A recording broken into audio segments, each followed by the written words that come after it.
मनोहर के हत्यारों का दूसरा घर भी फूंक दिया गया। मुख्य मकान के बाद 2 घंटे की चढ़ाई चढ़कर अधवारी को भी जलाया। गुस्साई भीड़ पर काबू नहीं कर पाई पुलिस। मनोहर की हत्या से पूरा चंबा उबल रहा है। उग्र भीड़ ने बीते कल आरोपियों के घर को आग के हवाले कर दिया, जिसका वीडियो सोशल मीडिया पर आग की तरह वायरल हुआ। इसके बाद अब खबर सामने आ रही है कि नाराज लोगों ने आरोपियों के मुख्य मकान के बाद करीब 2 घंटे की पैदल चढ़ाई चढ़कर आरोपी की अधवारी को भी आग के हवाले कर दिया। ये अधवारी वही जगह है जहां आरोपित परिवार ने अतीक अहमद जैसा साम्राज्य स्थापित कर रखा है। यह जगह करीब 6 महीने तक बर्फ से ढकी रहती है। नेता प्रतिपक्ष जयराम ठाकुर के कथन अनुसार अधवारी वाली जगह पर आरोपित परिवार ने करीब 100 बीघा जमीन पर अवैध कब्जा कर रखा था और अब स्थानीय लोगों द्वारा आरोपित के उस अवैध साम्राज्य को भी नास्ते नाबूद कर दिया गया। इस सब के बीच प्रदेश के पूर्व सीएम और मौजूदा नेता प्रतिपक्ष जयराम ठाकुर, भाजपा के वर्तमान प्रदेशाध्यक्ष डॉक्टर राजीव बिंदल और पूर्व मंत्री राकेश पठानिया भी चंबा पहुंच गए हैं। यहां पर चंबा के वरिष्ठ भाजपा विधायक डॉक्टर हंसराज और डॉक्टर राजीव बिंदल ने आमजन को संबोधित करते हुए क्या कहा, आप भी सुनिए। मनोहर के साथ जो कुकृत्य हुआ है, जघन्य अपराध हुआ है, उसको न्याय दिलाने के लिए हम सब लोग इकट्ठे हुए हैं। पिछले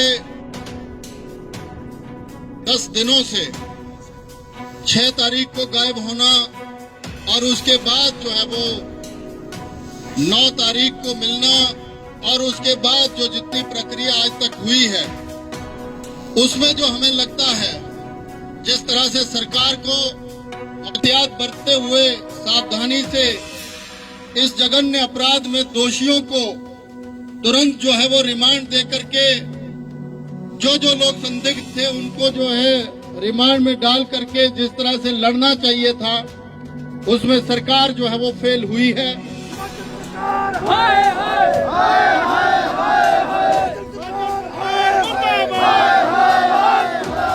हिमाचल सरकार मुर्दाबाद, सारे लोग लगाएंगे नारा हिमाचल सरकार मुर्दाबाद।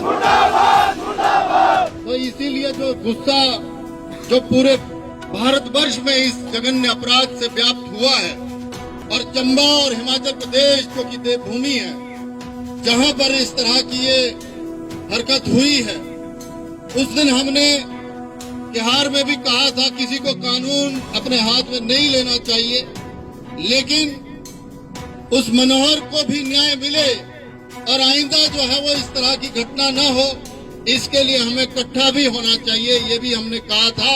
और अगर जरूरत पड़ी तो भारतीय जनता पार्टी जो है वो पूरे भारतवर्ष में इकट्ठी होकर के उस मनोहर के लिए जो है वो लड़ाई लड़ेगी।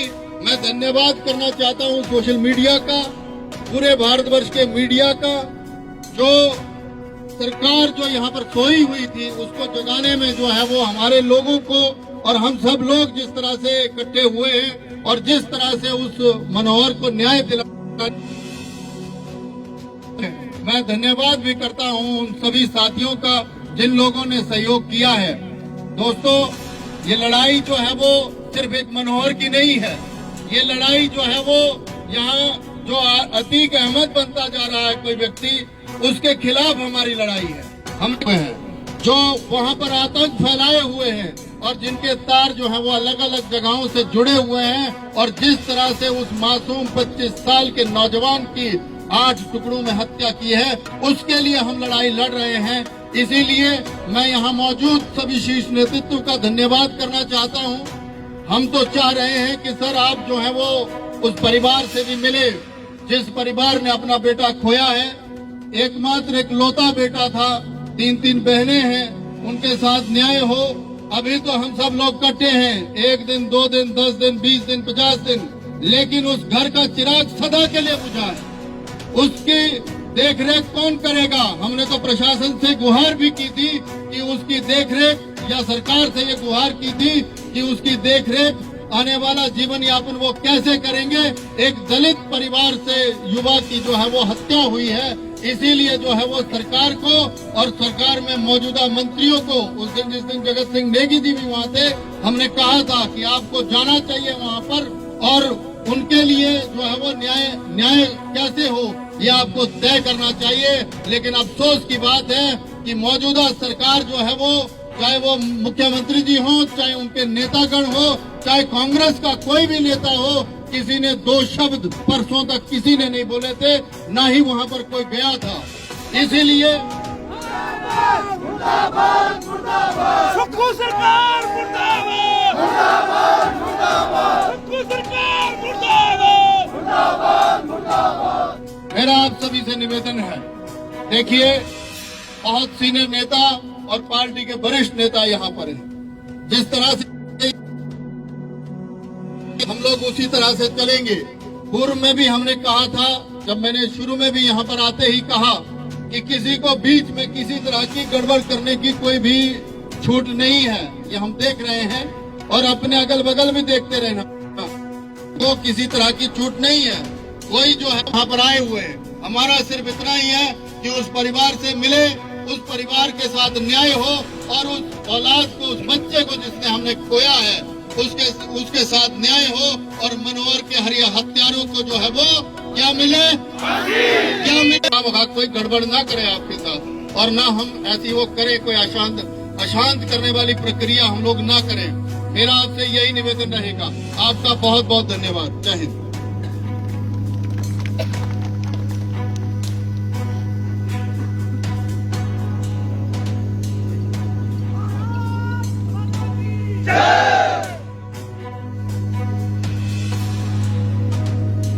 भारत माता की जय। और मैं निवेदन करूंगा हमारे प्रदेश के सम्मानीय अध्यक्ष डॉक्टर विंदर जी कि वो अपने विचार रखें।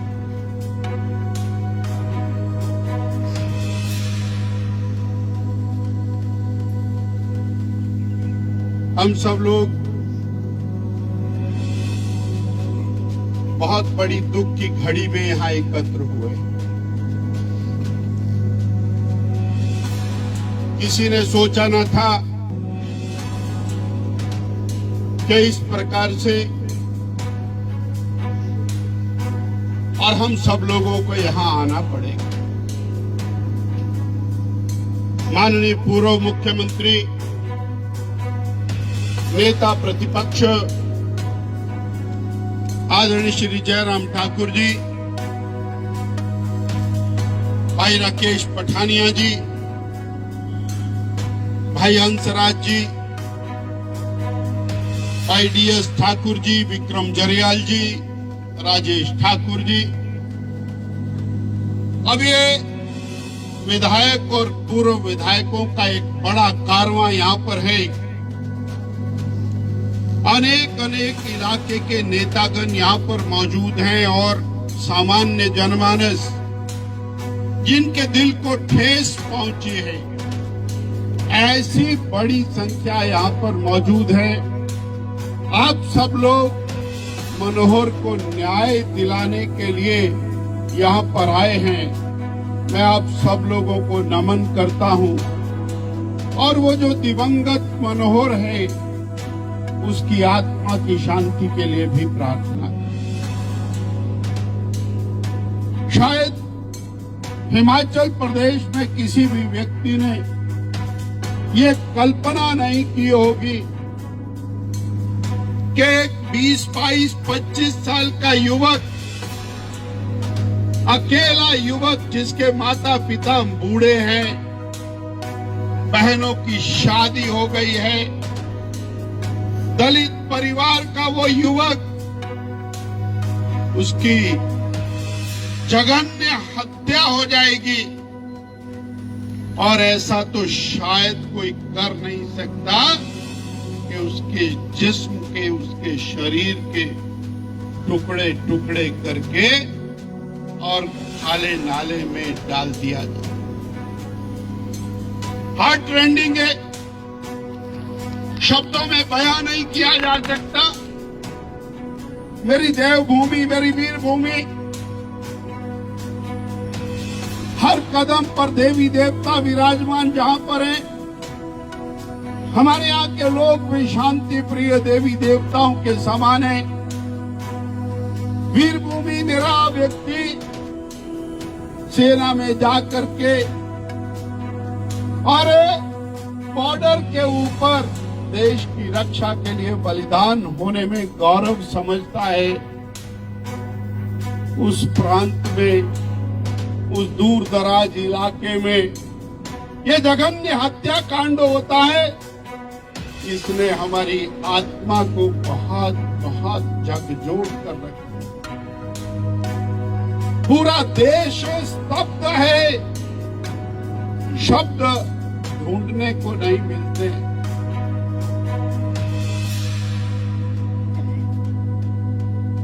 जो इस अपराध को करने वाला व्यक्ति है, जरा कल्पना करके देखे, कोई साधारण व्यक्ति इस प्रकार का अपराध कर सकता है? किसी से जाने अनजाने के अंदर चोट फेंट लग सकती है, दुर्घटना हो सकती है, मृत्यु भी हो सकती है, परंतु कोई जराइम पेशा व्यक्ति, कोई हैबिचुअल इस प्रकार की गतिविधियां करने वाला व्यक्ति, वही इस प्रकार की जघन्य घटना को अंजाम दे। आज ये सवाल नहीं है कि जिन्होंने ये वारदात की है उनको पुलिस ने अपने पास कब्जे में लिया। सवाल ये है कि वो शांति प्रिय प्रदेश, वहां पर इस प्रकार की घटना हुई क्यों? ये प्रश्न था। क्या इसके पीछे कुछ और पक रहा है?